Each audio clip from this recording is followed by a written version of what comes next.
Welcome back to another question of the day video. Very fun making these videos, and today's question is going to be an interesting one. What was the worst move of the offseason? Or which team just made a lot of bad moves? Things like that.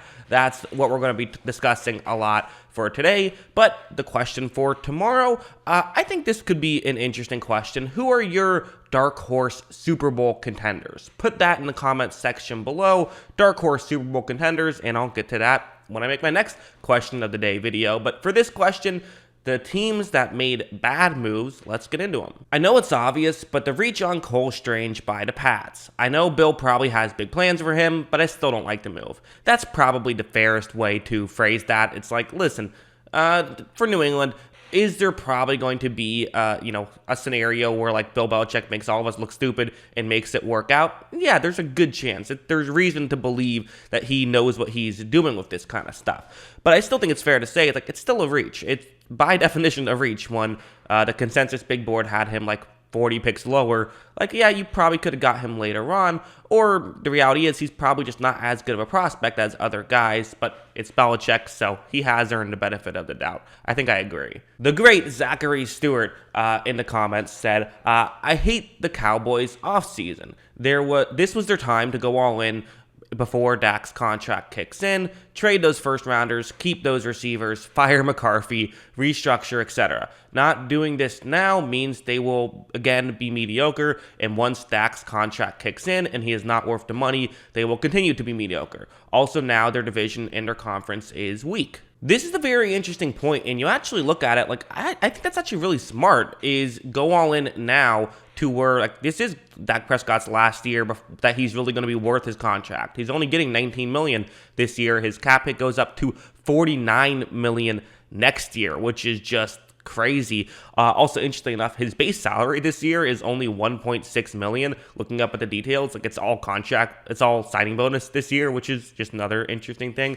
I think I agree. I think that this was the opportunity to go all in, like you said. Again, things are a bit more complex, but you could have just kicked the can down the road for 1 year and kind of done this mini rebuild in 2023 when you're already going to be a little cash strapped anyways. So at least give yourself 1 more year to really go all in. I think I agree. Worst offseason move, the Seattle Seahawks, everything. Well, again, I'm not sure if they made every bad move, but yeah, losing Russell Wilson, it's very unlikely to win a trade where you give up Russell Wilson. The other aspect of this is, again, I didn't love the Kenneth Walker pick. I've talked about that a lot. I thought they made some solid draft decisions in this one. I thought the draft was actually pretty good, but just you lost Russell Wilson, it's going to be a bad offseason for you. Least favorite move of the offseason, hiring Lovie Smith by the Texans. Lovie's schemes and coaching style are out of date. It makes me think the Texans only hired him as a tank commander. It's fascinating. That was weird. I don't know why they got rid of David Coley just to add Lovie Smith. It feels like you could have still had both of those guys if you wanted to, and almost makes me wonder if they got rid of Coley thinking they would get someone else, and then when they didn't, they sort of fell back on Lovie Smith. It is fascinating. I think I kind of agree. Although one thing I'll say is there's, football strategy is circular in a way. And with the, addition of teams playing a lot more cover 2 zone defenses, well, that's what Lovie Smith does. So it's possible that his schemes have become so outdated, they're actually, back to the norm, which would be kind of funny. Jags overpaying Christian Kirk and Zay Jones. Yeah, this is an obvious one, but definitely something that's very true. The Zay Jones one, I don't have a massive issue with. It was still an overpay, but like that's one you can say, okay, it's not the worst in the world.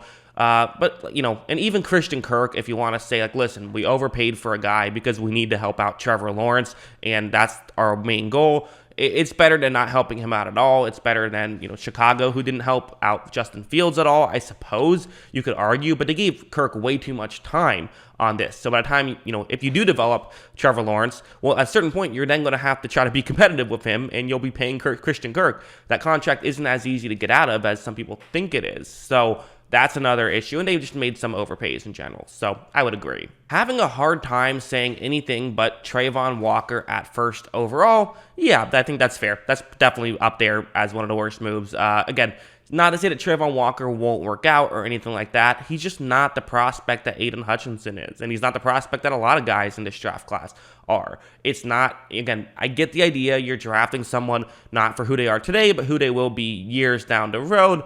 But it's just not I just don't love the process. Even if it works out, I will still criticize this move. Next one here, the Bears not getting good help for Justin Fields to succeed with them. Still having a bad O-line and average receivers, which could make Fields struggle a lot, especially when he's had good playmakers and now has worse playmakers and a defensive-minded coach not setting him up to succeed. Yeah, I agree again. I think that Justin Fields, really not getting put in a great position to succeed here a little bit.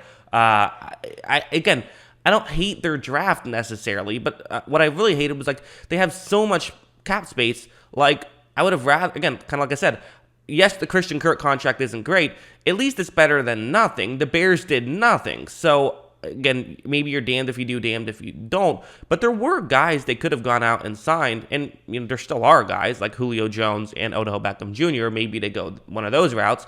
I don't know if either of those guys at this point in their career will want to play for a rebuilding team, but there's still, especially the receiving core, which is weak, and the offensive line, which isn't very good. They made some draft picks on defense, but it feels like the number one goal now should be to try to develop your quarterback, unless you just don't like Justin Fields, which even me, as someone who wasn't a huge fan of him coming out of college, I like him enough to give him a second year, give him a real shot, which they're not really doing. Next up, Patriots trading away Shaq Mason for a 5th-round pick. A solid offensive line has been part of the Pats' identity for a while now, and trading away a guard like Mason for only a 5th-round pick is absurd, not to mention we need to protect Mac Jones at all costs. Yeah, I agree. I mean, they then went up and got Cole Strange, but it kind of feels like such a weird move where, let's say Cole Strange is Shaq Mason, which we don't know if he can be. That's a big if he will be, Shaq Mason, who's a fantastic guard. What you're doing here is you gave up a 1st-round pick to make that move, and you got a 5th-round pick back, and you're not really saving that much money. They're only saving, I think, $7 million by getting rid of Shaq Mason. So people keep bringing up cap space. They're not actually saving that much cap space. Shaq Mason is a massive positive asset, and getting rid of him for only a 5th-round pick, it was a really baffling pick. This might actually be number one on my list of worst move. I think this was the worst move of the offseason. Finally, this one's interesting. Least favorite move, Bucs keeping Gabbert, transition to Trask, or start looking for someone else. Gabbert is not going to take over for Brady, so why waste time or money on him? See, this is a fascinating one to talk about. I'm always interested in talking about my favorite team. I think just the Kyle Trask pick was the wrong pick is what it comes down to. I think they shouldn't have drafted a quarterback in round 2, last pick in round 2 last year at 64 overall. But I think the reason why they're keeping Gabbert is he's the better backup quarterback, and I'd rather have the guy who's going to be better today at the backup spot. I think that getting rid of him to let Trask start, that's kind of the sunk cost fallacy a little bit of you saying, well, we went out and got this guy. Let's make sure that, we give him a chance. Well, no, just do what's going to give you the best chance to win a Super Bowl. I get your point about, the commenter's point about how, okay, for, Blaine Gabbert, he's not going to take over for Brady. The way I view it is that you're screwed either way once Brady goes. Just have the best backup. I think you're going to be in a bad spot regardless of who you have following Brady. So just keep Brady unless you can get maybe you could have drafted a Malik Willis or something, or Sam Howell later on or something like that if you wanted to. But I mean, at the end of the day, I think that it's fine to just try to win a Super Bowl this year. Worry about next year. That's kind of my thought. So yeah, fun question of the day. Remember, get your comments in for the question of tomorrow in the comments below. If you want to see that be, if you want to see it read, what I always say is give me your pick for, again, the question was dark horse Super Bowl contenders, and then also give me a 1 to 2 sentence explanation as to why. I want the whys in there as well, because that's what helps make the discussion go. So put that in the comments below. These have been fun way to interact with you guys, which is, kind of what I wanted to do with this. So hope you guys enjoyed this video. Get your questions in the comments below. Always love hearing from you. And of course, as always, thanks for watching. Also, I said get your questions in. I meant get your answers. You know what I mean? Whatever. Bye.